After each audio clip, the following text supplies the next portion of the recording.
وأشهد أن لا إله إلا الله وحده لا شريك له وأشهد أن محمدا عبده ورسوله فإن أصدق الكلام كلام الله وخير الهدي هدي محمد صلى الله عليه وسلم وشر الأمور كل محدثاتها وكل محدثة بدعة وكل بدعة ضلالة وكل ضلالة في النار. أعوذ بالله السميع العليم من الشيطان الرجيم من همزه ونفخه ونفثه. بسم الله الرحمن الرحيم.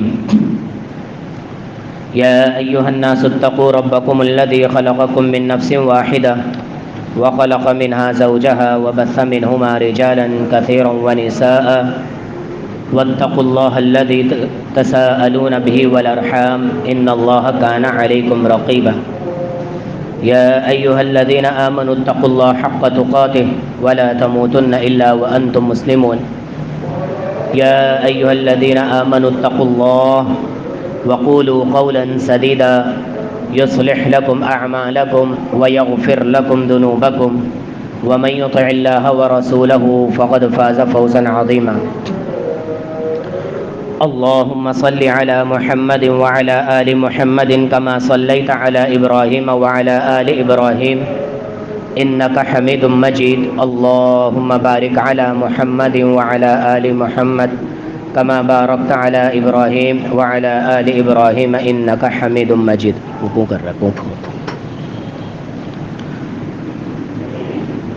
رب اشرح لي صدري ويسر لي أمري واحلل عقدة من لساني يفقهوا قولي.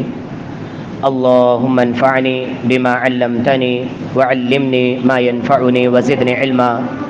رب زدني علما.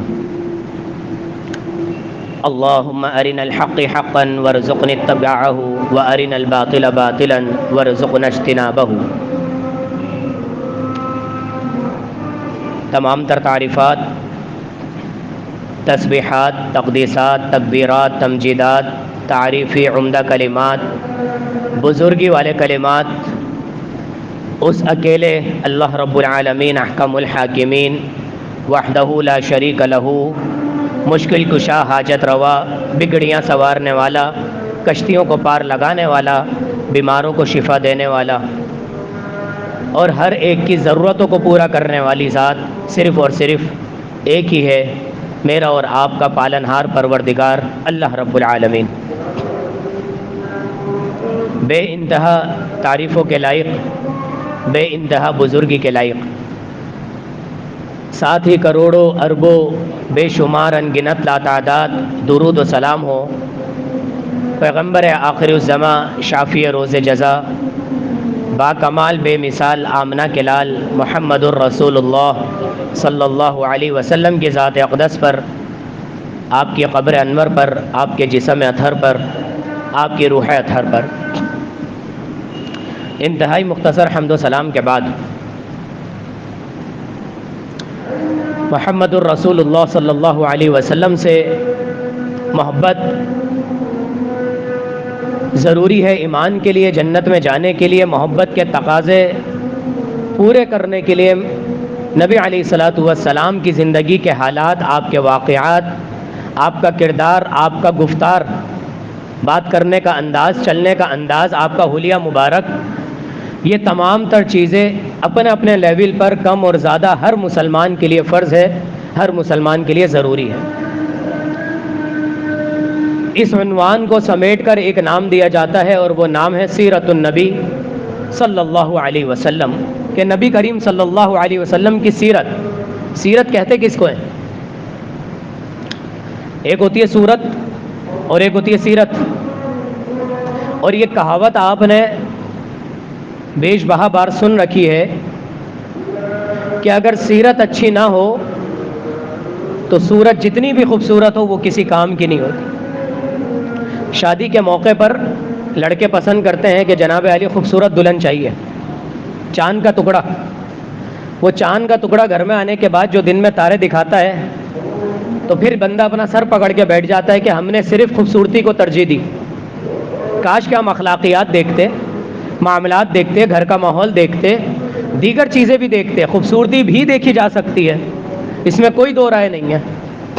لیکن جو اصل چیز ہے وہ ہے سیرت، وہ ہے کردار، آپ کا اخلاق، آپ کی زبان، آپ کا ادب بڑوں کے ساتھ، آپ کی عبادات، آپ کی نیک نیتی، یہ ساری چیزیں. اور اگر کسی کے اندر خوبصورتی کم ہو، اللہ اکبر کبیر، اللہ کی قسم، یہ جو سیرت اور اخلاق کی خوبصورتی ہوتی ہے نا، یہ اس کے اوپر حاوی ہو جاتی ہے. بعض لوگوں کی صورت اتنی اچھی نہیں ہوتی، اللہ تعالیٰ کی بنائی ہوئی ہے، لیکن جب زبان سے الفاظ نکلتے ہیں اور بات میں وہ نرمی اور اخلاقیات اور الفاظ کا انتخاب ہوتا ہے، دل چاہتا ہے ان سے گفتگو کرتے رہو، ان کی بات مان لو. کئی مثالیں ہمارے اور آپ کے سامنے ہیں. اور نبی علیہ الصلاۃ والسلام کی تو کیا ہی بات ہے، صورت بھی اعلیٰ اور سیرت بھی اعلیٰ. صورت کے بارے میں آپ سن چکے ہیں پہلے جمعے میں، حلیہ مبارک، اور پھر اس کے بعد بچپنا. اب آج جو معاملہ شروع ہونے والا ہے یہ اس قدر ضروری ہے کہ اس کے لیے یہ بات سمجھ لیجئے کہ جتنی باتیں ابھی ہم نے کی 3 جمعوں میں نبی صلی اللہ علیہ وسلم کی ولادت سے متعلق، آپ کے بچپن کی برکتیں اور معجزات سے متعلق، یہ اگر کسی مسلمان کو نہیں بھی معلوم ہو تو اس کی محبت میں تو کمی آ سکتی ہے، لیکن اس کے ایمان میں کمی نہیں آ سکتی. نہیں بھی معلوم ہو کوئی بات نہیں، چلے گا معاملہ. لیکن جو بات آج سے شروع ہو رہی ہے، جو واقعات اور جو معاملات آج سے شروع ہونے والے ہیں، اگر وہ معاملات کسی مسلمان کو نہیں معلوم تو اس کا ایمان خطرے میں. تو اصل سیرت وہ اب شروع ہو رہی ہے. پریکٹیکل لائف، انسان کی زندگی کے لائف کے مختلف مراحل ہوتے ہیں.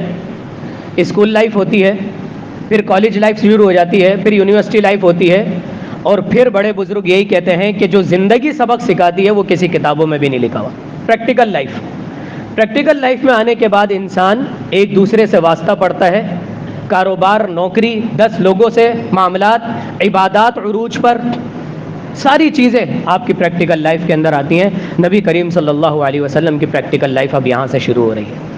تقریباً 24 سے 25 کے درمیان لگ بھگ آپ کی عمر ہے، اور جفا کشی کی زندگی ہے. جفا کشی، غربت کی زندگی. کھانا میسر ہو گیا تو ہو گیا، نہیں ہوا تو نہیں ہوا. گھر بار کوئی اتنا اچھا نہیں ہے، بس غریبی کی زندگی ہے. اور متواتر خبر سے یہ بات بالکل ثابت ہے کہ نبی کریم صلی اللہ علیہ وسلم بکریاں چرایا کرتے تھے. تقریباً ہر نبی بکریاں چرایا کرتے تھے. اور آپ کو پتہ ہے بکریاں چرانا آسان نہیں ہے. جو لوگ گاؤں سے وابستہ ہیں، دھوپ کے اندر لے جانا، اور یہ کام بھی دن کا ہی ہے، رات کا نہیں ہے، کام بھی دن کا ہے. یہ گائیں، بیل، بکریاں چرانا یہ آسان نہیں. اور پھر کسی دوسرے کی بکریاں چرانا، ایک ایک بکری کے بچے کی ذمہ داری ہوتی ہے. یہ پراپرٹی ہوتی ہے کہ ادھر کا ادھر نہ ہو جائے. جانور ہے، بھاج بھی سکتا ہے، ایکسیڈنٹ ہو سکتا ہے، کوئی اور دوسرا نقصان ہو سکتا ہے. جنگل میں جاتے ہیں، کوئی بھیڑیا کھا سکتا ہے. یہ بہت بڑی ذمہ داری ہوتی ہے کسی کی بکریاں چلانا. لیکن چند اجرت کے عوض نبی کریم صلی اللہ علیہ وسلم بکریاں چرایا کرتے تھے. آپ ہی کے شہر میں، مکہ میں، ایک خاتون رہا کرتی تھیں، حضرت خدیجہ بنت خویلد. اللہ اکبر کبیرہ. بہت معزز، مالدار، کردار کی بڑی پاک خاتون. اور وہ اپنا مال تجارت دوسرے تاجروں کو دیا کرتی تھیں پارٹنرشپنگ میں. کاروبار کی 2 قسمیں ہوتی ہیں، ایک آنرشپ اور ایک پارٹنرشپ. آنرشپ میں کیا ہے کہ انسان کا اپنا ذاتی کاروبار ہے، وہ اپنا ذاتی مالک ہے. اور پارٹنرشپ میں یہ ہوتا ہے کہ 2 3 4 جتنے میسر ہوں وہ آپس میں پارٹنری کر لیتے ہیں اور ایک پرسنٹیج مختص کر لیتے ہیں پروفٹ اینڈ لاس پر، اور پھر آگے کاروبار کرتے ہیں. سارے اخراجات نکالنے کے بعد جو نیٹ پروفٹ آتا ہے اس کے اندر سے وہ پروفٹ لے لیتے ہیں. اس کی بھی 2 قسمیں ہوتی ہیں.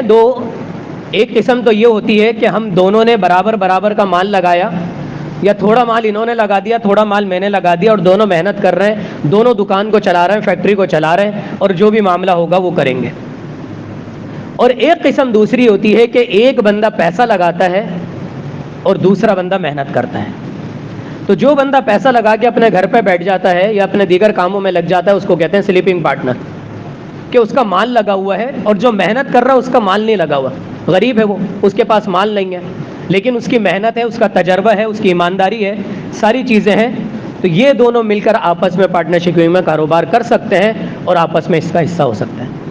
تو حضرت خدیجہ رضی اللہ تعالیٰ عنہ ایز اے سلیپنگ پارٹنر یعنی کہ اپنا مال دیا کرتی تھی تاجروں کو, اور پھر وہ ملک شام اور ملک کے دیگر حصوں میں جا کر مال بیچا کرتے تھے اور پھر اپنا حصہ بھی لے لیا کرتے. تو حضرت خدیجہ رضی اللہ تعالیٰ عنہ کو بھی لایا کرتے تھے.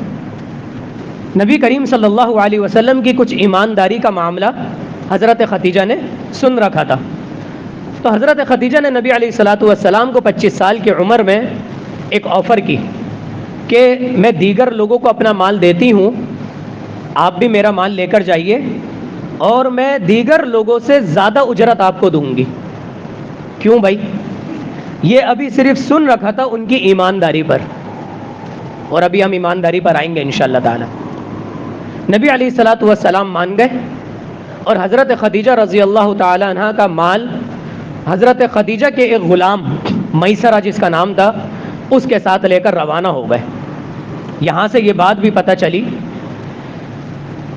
کہ کوئی شخص کتنے ہی ایماندار کیوں نہ ہو, اندھا بھروسہ کسی پر نہ کریں, خاص کر اکاؤنٹنگ کے معاملے میں, لین دین کے معاملے میں, پیسوں کے معاملے میں. کاروبار کے اصول اپنی جگہ اور آپ کی محبت اپنی جگہ. آپ کا سگا بھائی ہے, آپ کے ساتھ کام کرنے والے ہیں, بالکل قریبی رشتہ دار ہیں آپ کا سگا بھائی ہے, آپ کا بیٹا ہے. رشتہ داری محبت اپنی جگہ, لیکن جب آپ اس کو کام سکھا رہے ہیں, کوئی چیز حوالے دے رہے ہیں, تو کہتے ہیں نا کہ کھلاؤ سونے کا نوالا اولاد کو اور رکھو شیر کی نگاہ. تو نگاہ رکھیں کہ کچھ بھی ہوتا ہے, شیطان آ سکتا ہے, تو اندھا بھروسہ نہ کریں, ہر چیز لکھت میں لے لیں. اور ہمارے ٹیچرز کہا کرتے تھے کہ اکاؤنٹنگ کا کام ایسا ہونا چاہیے کہ اگر کل آپ کا انتقال ہو جائے, بالفرض جو اکاؤنٹنٹ ہے اگر اس کا انتقال ہو جائے کل اچانک, تو وہ جتنی چیزیں لکھت پڑھت میں ہیں وہ آنر کو بالکل صاف سمجھ میں آ جائیں. یہ نہیں کہ جناب علی وہ تو مر گئے, پتہ ہی نہیں ان کے ساتھ معاملہ چلا گیا, انہیں کو پتہ تھا. نہیں, ایک ایک چیز اتنی آسانی سے لکھی ہوئی ہو ریفرنس کے ساتھ کہ یہ اماؤنٹ یہاں لکھا ہوا ہے تو اس کا ریفرنس یہاں پر ہے, آپ کو یہ چیز یہاں سے مل جائے گی. یہ اصول ہے. اور قرآن کی سب سے بڑی آیت اللہ اکبر کبیرہ نہ توحید کے بارے میں ہے, نہ رسالت کے بارے میں ہے, نہ جنت کے بارے میں, نہ جہنم کے بارے میں. قرآن کی سب سے بڑی آیت تیسرے سپارے میں سورہ بقرہ کی اگر ہے تو وہ لکھت پڑھت کے بارے میں, لین دین کے بارے میں, کہ جب بھی تم کسی سے لین دین کرو تو اس کو واضح طور پر لکھ لیا کرو. تو اپنے غلام کو انہوں نے ساتھ بھیجا اور پھر وہ ملک شام گئے. اللہ اکبر کبیرہ. واپسی میں میسرہ نے نبی علیہ الصلاۃ والسلام کی جو ایمانداری کا جو اور اخلاق کا جو کردار بتایا حضرت خدیجہ رضی اللہ تعالیٰ عنہ کو, تو گویا حضرت خدیجہ کو یہ محسوس ہوا کہ شاید میں انہی کے انتظار میں تھی. 40 سال کی ان کی عمر تھی اور عزت دار اور مالدار خاتون تھیں, اور کئی رشتے آ چکے تھے, لیکن وہ ہر رشتے کو منع کر دیا کرتی تھی. کئی لوگ اور سرداروں کے رشتے آیا کرتے تھے, لیکن وہ کئی رشتوں کو منع کر دیا کرتے ہیں. لیکن صرف ایک سفر, کہتے ہیں نا کسی کو جاننا ہو تو اس کے ساتھ سفر کر لو, یا اس کے ساتھ کچھ ایک رات گزار لو کہیں پر, کہیں ہوٹل میں یا کہیں آپ کے گھر پہ کوئی رہنے کے لیے آ جائے, تو اس کے اخلاقیات کا آپ کو پتہ چل جائے گا. سفر اس کے اندر اہم چیز ہے. سفر کے اندر ہر طرح کے معاملات آ جاتے ہیں انسان کے. تو وہ سفر, وہ ایمانداری, اور پھر پروفٹ بھی زیادہ ہوا. اللہ اکبر کبیرہ. سب سے اہم بات, یہ بات یہاں پر یاد رکھیں, پروفٹ زیادہ ہونے کے لیے آپ کو بےایمانی کی ضرورت نہیں پڑے گی, ورنہ یہاں پر ایمانداری سے پروفٹ زیادہ نہیں ہوتا. یہ بات کتابوں میں درج ہے کہ حضرت خدیجہ رضی اللہ تعالیٰ عنہ کا جو مال نبی کریم صلی اللہ علیہ وسلم لے کر گئے اور جو بیچا ملک شام میں دیگر جگہوں پر, میسرہ نے جو بات بتائی اس کے اندر ایک بات یہ تھی کہ ان کی ایمانداری, ان کی سچائی, ان کا اخلاقیات, ان کی ڈیلنگ بہت احسن انداز سے, اور پھر اچھا پروفٹ کے ساتھ, اچھے منافع کے ساتھ وہ واپسی مال کو لے کر آئے یا پیسوں کو لے کر آئے. تو یہاں پر یہ بات سمجھ لیجیے اچھے طریقے سے کہ زیادہ پروفٹ کمانے کے لیے بندہ یہ نہ سوچے کہ نہیں جی جناب اس کے بغیر تو گزارا ہی نہیں ہے. کتنے لوگ ایسے ہیں مارکیٹ میں ہم دیکھتے ہیں کہ بس روئے جا رہے ہیں. کیوں؟ ڈیلنگ صاف نہیں ہے, لوگوں کا پیسہ کھا لیا, پرانے بل ایسے ہی پڑے ہوئے اور نیا مال دیتے رہو. بھائی پرانے بلوں کا، پرانی پیمنٹ کا بھی تو کچھ ہونا چاہیے نا. نہیں، اور جب بھی بات کرو کچھ ہے ہی نہیں جناب علی، بس کیسا تیسا گزارا. بھائی کیسا تیسا گزارا کر رہے ہوتے تو آج 4 سال سے لے کر دکان بیٹھے ہوئے ہوتے. نہیں، سارے گھر کے اخراجات چل رہے ہیں، بچوں کی اسکولوں کی فیس چل رہی ہے، گھومنا پھرنا چل رہا ہے، دکان کا کرایہ نکل رہا ہے، پیٹرول کا خرچہ نکل رہا ہے، سب کچھ نکل رہا ہے. لیکن ایک پیمنٹ دینے کے لیے دوسرے کے سامنے آپ جس کا مال لے کر آپ نے پروفٹ کمایا اسی کی پیمنٹ دینے کے لیے اس کو رلا رہے ہو. تو ایسے لوگوں کی میں کبھی بھی برکت نہیں ہوتی، یاد رکھیں. ہم نے اپنی آنکھوں سے ان کو رلتے ہوئے دیکھا ہے. اور جن کے معاملات ایسے ہوتے ہیں کہ نہیں میں نے اس سے یہ چیز لی ہے، اس سے وہ چیز لی ہے، اور ایمانداری کے ساتھ میں نے یہ وعدہ کر لیا، کبھی کوئی مجبوری ہو سکتی ہے، اوپر نیچے ہو سکتا ہے معاملہ، لیکن اس سے میں نے وعدہ کیا اس کو وقت پر میں پورے پورے پیسے دے دوں. اللہ اکبر، ان کے تھوڑے میں بھی اللہ رب العالمین نے کئی برکتیں دی. سکون سے کھا رہے ہیں اور سکون سے سو رہے ہیں. تو سب سے پہلی بنیادی چیز، زیادہ پروفٹ کے لیے بے ایمانی کی ضرورت نہیں ہے. آج کل دودھ والوں سے ہم کہتے ہیں نا کہ بھائی خالص بیچو. قاری صاحب اس میں گزارا ہی نہیں ہو سکتا، ہو ہی نہیں سکتا اس کے اندر. بھائی اگر نہیں ہو سکتا تو کام چھوڑ دو. ہم صاف کہتے ہیں وہ کام جو بے ایمانی کے بغیر آپ سمجھتے نہیں ہو سکتا، تو دنیا میں 10 فیلڈ ہیں، آپ یہ فیلڈ چھوڑ دو. پولیس والوں کو سمجھاتے ہیں کہ بھائی ایمانداری سے چلو. نہیں جناب، پورے کا آوا بگڑا ہوا ہے. بھائی اگر آوے کا آوا بگڑا ہوا ہے، آپ اپنے آپ کو اس کیچڑ میں سے باہر نکال لو، یا تو پھر ایمانداری سے چلو. گورنمنٹ آفیسر ہیں، بغیر رشوت کے کام ہو ہی نہیں سکتا. آپ کر کے تو دیکھو. ہر فیلڈ کے اندر یہ ہے کہ ایمانداری کا پروفٹ سے کوئی لینا دینا نہیں ہے.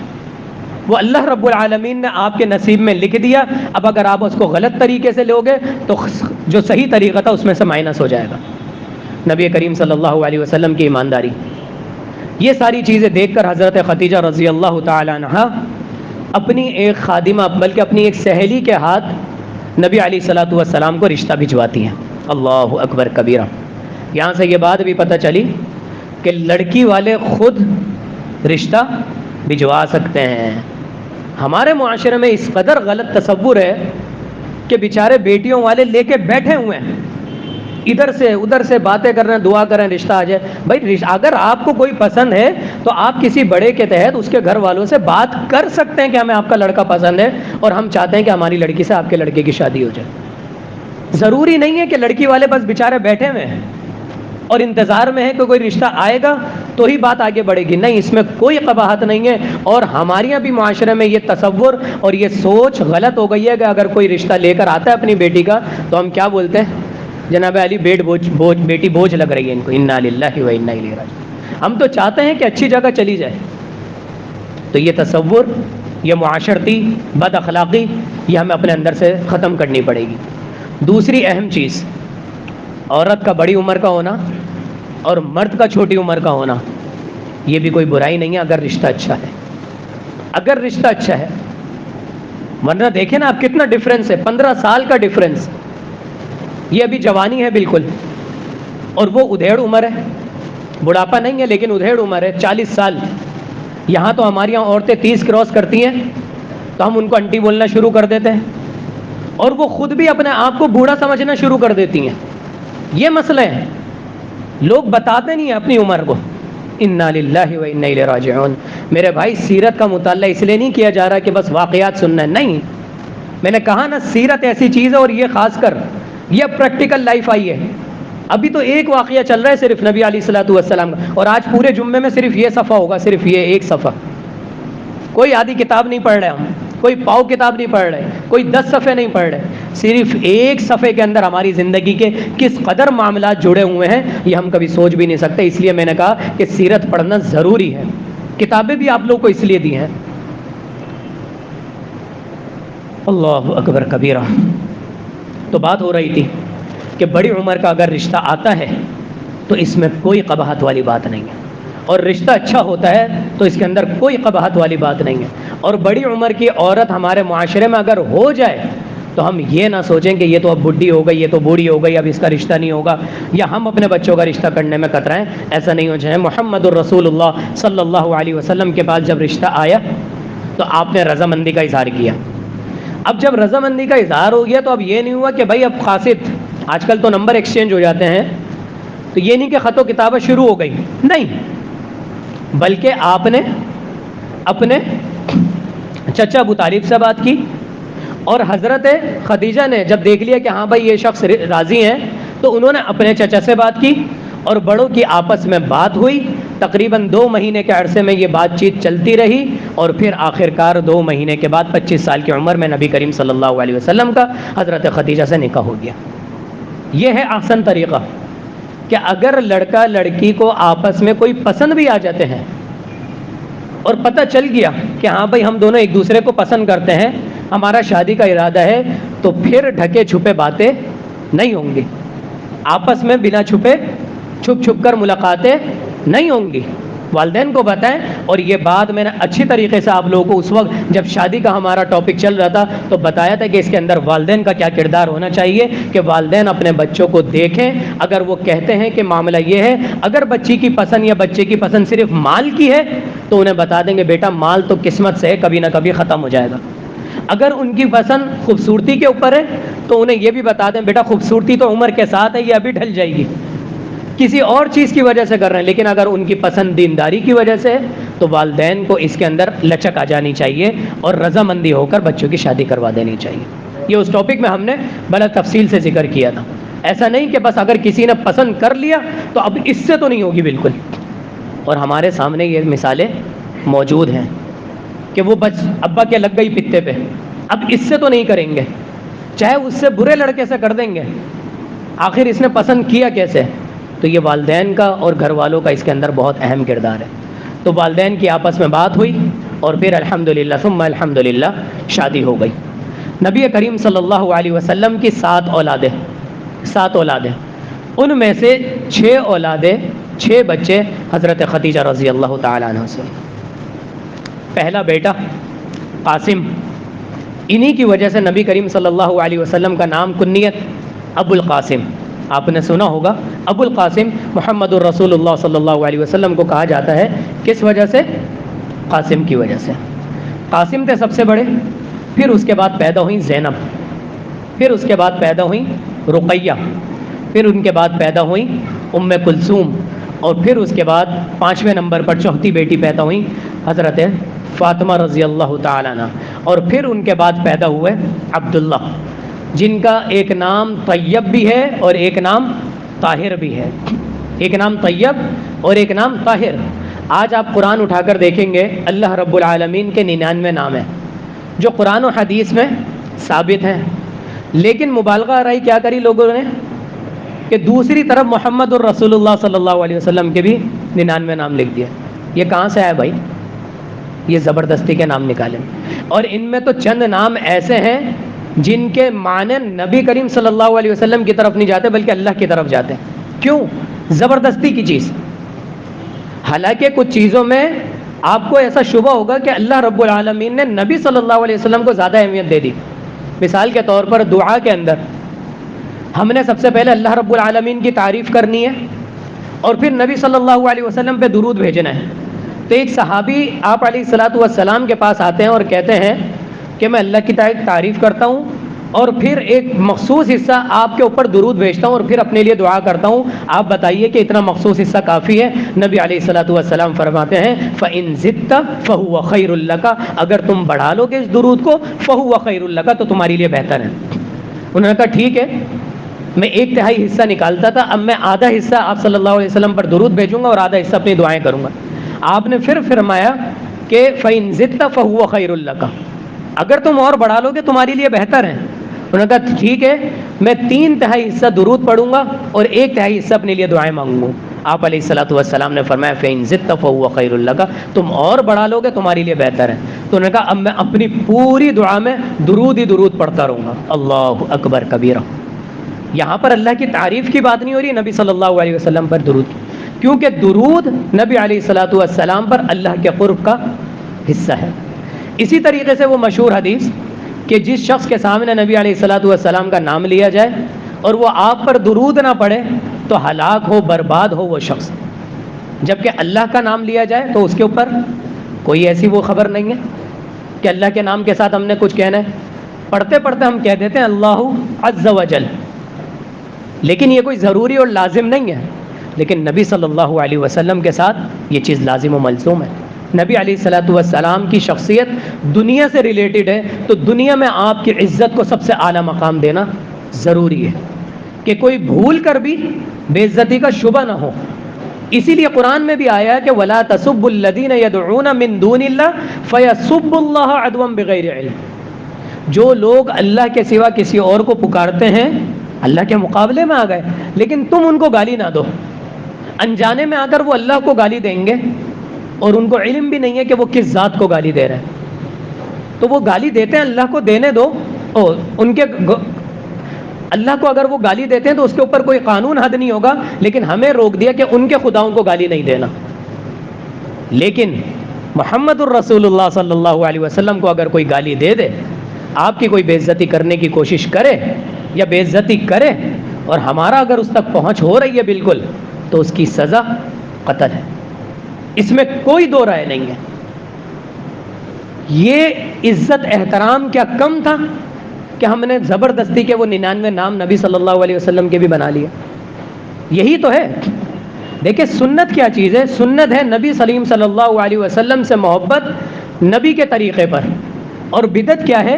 نبی علیہ الصلوۃ والسلام سے محبت اپنے طریقے پر. بس سنت اور بدعت کا یہ فرق آپ ذہن میں رکھ لیجئے.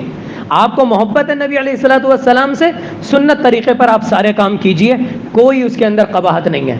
لیکن اگر آپ اپنے طریقے سے محبت جتائیں گے تو یقین مانے پھر بدعت کے کوئی سر پیر نہیں ہوتے, اس کی کوئی عقل نہیں ہوتی, اس کی کوئی لمٹ نہیں ہوتی, بڑھتا ہی چلا جاتا ہے اور اس کے اندر خرابیاں انتہائی پیدا ہو جاتی ہیں.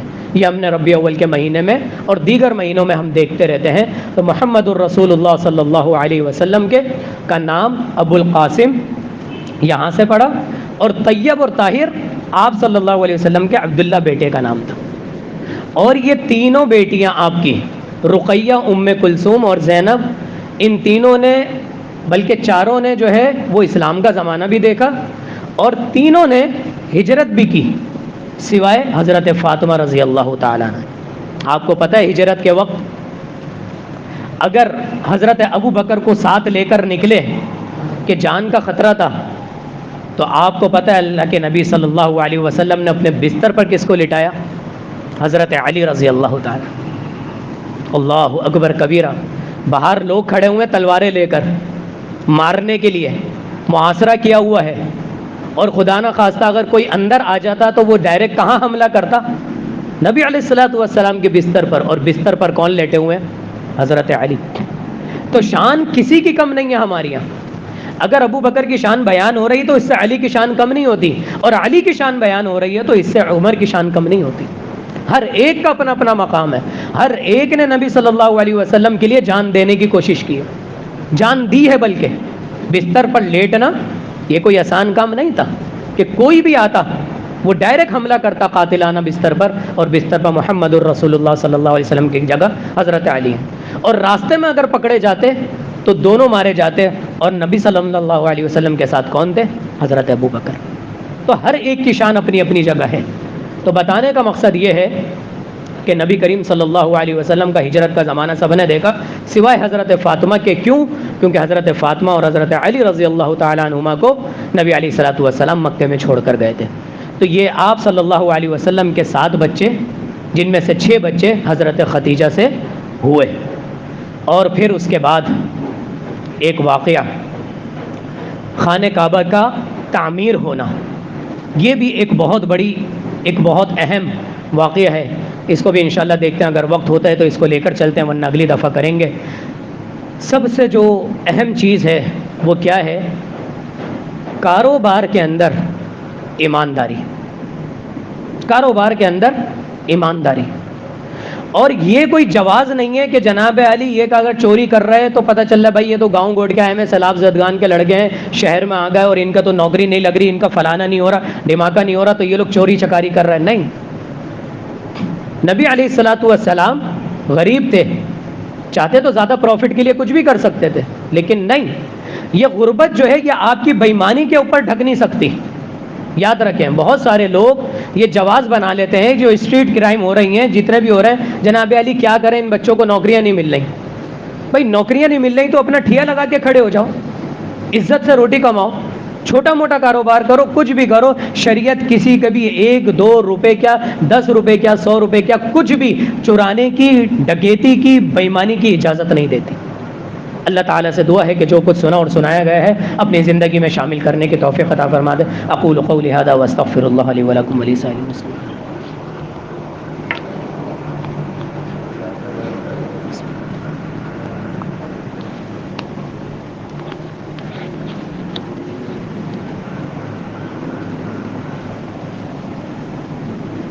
ان الحمد للہ نحمده ونستعینه ونستغفره 17 ہو گئے ونؤمن به ونتوکل علیہ ونعوذ باللہ من شرور انفسنا ومن سیئات اعمالنا من يهده الله فلا مضل له ومن يضلل فلا هادي له واشهد ان لا الہ الا اللہ وحدہ لا شریک له۔ میرے بھائی، میرے عزیز، میرے محترم، جن جن بھائیوں نے یہ کتاب لی ہے اس کو مستقل طور پر پڑھنا شروع کر دیں۔ یقیناً بیانات میں علماء سے جو خطیب بیان کرتے ہیں اس میں آپ کو بہت سارے پوائنٹ پتہ چلتے ہیں، اپنے ہم پڑھتے چلے جاتے ہیں، لیکن پڑھنے سے ہمارے اندر وہ صلاحیت پیدا ہوتی ہے۔ اور جیسا کہ میں نے آپ کو پہلے بھی کہا تھا، اس کتاب کے واقعات جو میں آپ کو سنا رہا ہوں کم سے کم میں نے 4 سے 5 مرتبہ پڑھے، اور بیان کرنے سے پہلے بھی میں پڑھتا ہوں، مطالعہ کرتا ہوں تاکہ کوئی غلطی نہ ہو۔ اور یقین کیجئے جب مطالعہ کرتا ہوں ایسا لگتا ہے کہ اپنے سامنے دیکھ رہا ہوں آپ صلی اللہ علیہ وسلم۔ اللہ اکبر کبیرہ۔ اللہ تعالیٰ سے دعا ہے کہ اللہ تعالیٰ خواب میں ہی زیارت کروا دے۔ ایک شخصیت ہے، ان کی زیارت ہوئی ہے، بہرحال کسی اور موقع پر انشاءاللہ تعالیٰ بتائیں گے اگر موقع ہوا اور ضرورت ہوئی تو۔ نبی کریم صلی اللہ علیہ وسلم کا حلیہ مبارک اور آپ کی سیرت مبارک پڑھنے سے اور آپ کے بارے میں سوچتے رہنے سے اور آپ کو واقعات، آپ کا کردار اپنی زندگی کے اندر شامل کرنے سے نبی کریم صلی اللہ علیہ وسلم کا دیدار ممکن ہے، لیکن نبی علیہ الصلوۃ والسلام کے انتہائی قریب ہونا پڑے گا آپ کو۔ بابا صاحب ہیں، بیٹھے ہوئے ہیں، نمازوں کا ہوش نہیں ہے، پاکی کا ہوش نہیں ہے، پہاڑ پہ ٹیلے پر جا کر پہنچ گئے اور آنے کے بعد دعویٰ کر رہے ہیں میں نے نبی صلی اللہ علیہ وسلم کو دیکھا۔ ہمیں کیسے پتہ چلے گا؟ جو پہلا جمعہ ہوا تھا ہمارا حلیہ مبارک کا، اس سے بھی زیادہ اور گہرائی ہے حلیہ مبارک کی احادیث کے اندر، صحیح احادیث میں۔ جب کوئی شخص یہ دعویٰ کرتا ہے کہ مجھے نبی علیہ الصلوۃ والسلام کا دیدار ہوا ہے تو علماء کے پاس لے جا کر بٹھایا جاتا ہے اور اس کو بتاتے ہیں کہ آپ نے کس شخصیت کو دیکھا۔ اگر وہ حلیہ مبارک کے اندر بالکل میچ ہوتا ہے تو پھر پتہ چلتا ہے کہ ہاں بھائی انہوں نے صحیح دیدار کیا ہے۔ اکثر لوگ آتے ہیں کہ جی ہم نے بڑی شخصیت کو دیکھا، سفید کپڑے پہنے ہوئے تھے، بزرگ سے تھے، سفید بال تھے، سفید داڑھی تھی۔ انا للہ و انا الیہ۔ نبی علیہ الصلوۃ والسلام کے انتقال کے وقت آپ کے صرف یہ داڑھی کے یہ والے جو بال ہیں جسے بچہ داڑھی کہا جاتا ہے، یہ چند بال سفید تھے اور کنپٹیوں کے چند بال سفید تھے۔ اور صحابہ کرام فرماتے ہیں کہ سر کے صرف اتنے چند بال سفید تھے کہ ہم انگلیوں پر گن سکتے تھے انہیں، 5 6 10 12 بس، باقی پوری داڑھی سیاہ تھی، بال سیاہ تھے۔ اور ہمارے یہاں شوشہ چھوڑ دیا جاتا ہے، ایک بزرگ کو دیکھا ہے اور جی سفید بال تھے، سفید داڑھی تھی، بڑی نورانی شخصیت تھی۔ نبی علیہ الصلوۃ والسلام کو نہیں دیکھا آپ نے۔ امام بخاری، امام مسلم جو ساری زندگیاں، اور انہوں نے امام ترمذی، نسائی، ان لوگوں نے آج تک نہیں دیکھا۔ اور ایک شخص، اللہ اکبر، چرس پینے والے لوگ مزاروں پہ بیٹھے ہوئے ہوتے ہیں اور وہ کہتے ہیں کہ ہم نے نبی علیہ الصلوۃ والسلام، ہم نہ ان کی تصدیق کرتے ہیں نہ تکذیب کرتے ہیں۔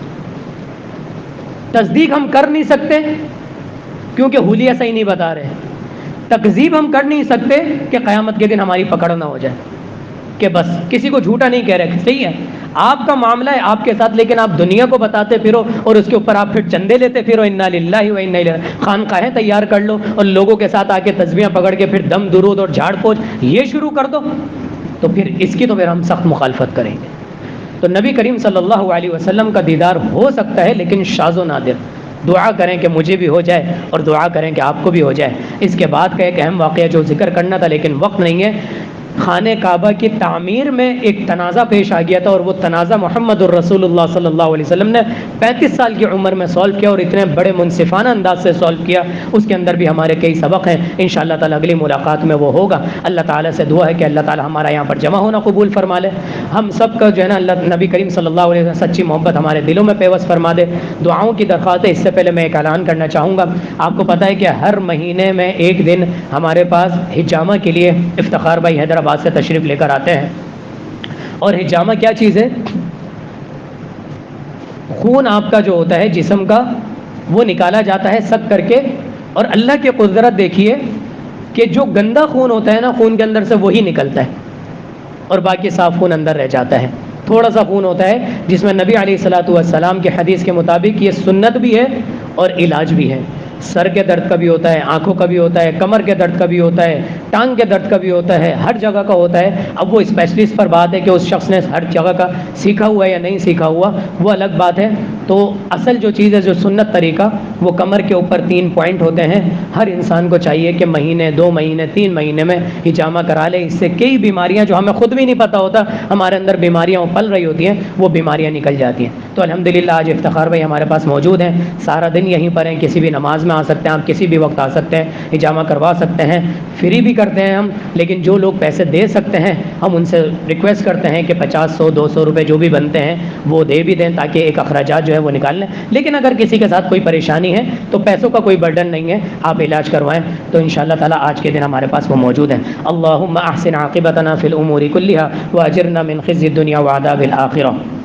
دعاؤں کی درخواست ہے اللہ تعالیٰ ہم سب کے جتنے بھی قریبی رشتہ دار، والدین، بیوی، بچے جو بیمار ہیں اللہ تعالیٰ ان کو صحت یابی عطا فرمائے. میری وائف بھی بیمار ہیں کافی، اللہ تعالیٰ ان کو بھی صحت یابی عطا فرمائے. ہمارے ایک طارق بھائی ہیں، ان کے والدین اور وہ خود طبیعت ان کی ناساز ہے، علاج چل رہا ہے، اللہ کے حکم سے کچھ بہتری آ رہی ہے. اللہ تعالیٰ ان کو بھی مکمل طور پہ صحت یابی عطا فرمائے.